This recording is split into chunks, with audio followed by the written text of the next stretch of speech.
Earlier this year, I found myself tasked with creating the cover of June 2024's Frankie Magazine, and I'm so excited to share with you a behind-the-scenes look at how it got created. So for some context, I have been a pal of Frankie Magazine for a long time. These are some of the fashion editorials I sometimes photographed or styled over the years. Oh my goodness, I loved this Babysitters Club flat lay. I literally had to use a ruler to make sure everything was evenly spaced out. And this Hold Me Closer shoot was one of my all-time favorites. My friend Elena got roped in to do the hair, and gosh, didn't she just do the most stunning job? Sometimes I was even in the shoots, which, wow, so cool that they let me do this. Anywho, I have loved working with Frankie, and I've contributed in some way to over 15 issues and met so many amazing people on this journey. Needless to say, I was stoked that they let me have a go at creating a melty bead cover for them to celebrate the 120th issue of the mag. And the first thing that sprung to mind during my ideation phase was a scene inspired by a nostalgic kids party vibe. And then I loved the idea of taking all these little vignettes, like a plate of fairy bread, a birthday cake, a lamington, a creepy clown, and tying them together to create a quilt. In putting this concept together, Frankie really liked it, but were drawn to one of the present sketches and tiles I had created too. And so I did a couple of versions of this too to see what they liked best. I also experimented with melty beading the logo and played around with different images, scales, and combinations to ultimately see what they liked best from these concepts. In the end, they decided to go ahead with my orangey, purpley, flowery present idea, and then it was really just a matter of working out how to bring this to life with my melty beads, the fun part. Over the last few months, I've had my gorgeous Instagram followers sending me their stashes of melty beads, if they weren't using them, of course. And so it was really exciting to put some of these to good use. One of these stashes actually had the most perfect bag of apricot melty beads, and this was going to be the perfect way to put them to good use. The main thing I was nervous about in creating this cover was the continuous seamless melt of all the beads that I was going to have to do once all the beads had been laid out, and it was going to be quite a sizable piece of work. So I usually make my artworks in smaller panels and then jump ring them together, but for this we really wanted to achieve that smooth finish on the cover, so this was going to be my first attempt at trying to smelt it all together in this way. Did I do it? Well, you will have to keep watching. So this is just a bit of footage now of me working away on the cover artwork, and it was literally on my mind the entire time. Will I be able to melt this together? I hope so. Have a look at how it all came together.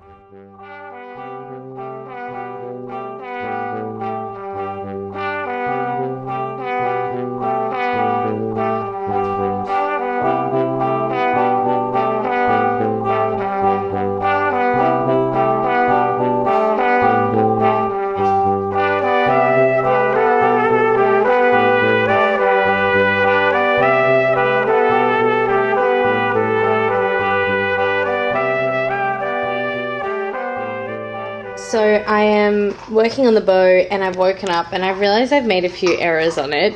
So I think I'm going to actually remove this shadowing and make it a bit more subtle. And I've also forgotten to put in the ribbon base, like the tabs. So I'm going to do that. But this section is looking so strong. And I think if I spend another hour on it, I'm going to be able to try the melt today. So I think I'm going to like melt up to here, and then try and peel off these panels and utilize them down the bottom because I only have that many panels. Could probably buy more, but why do things easy when you can make it hard?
Yay! The big melt melted, and I was actually shocked that I was able to join up all those seams so seamlessly and melt this piece together in this way.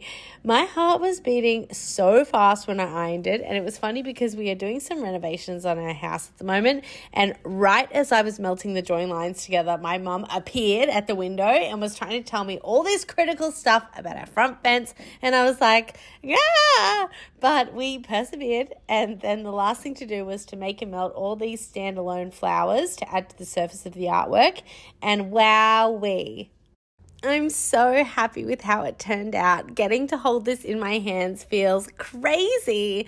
Happy 120th issue, Frankie, and thank you so much for the chance to do this.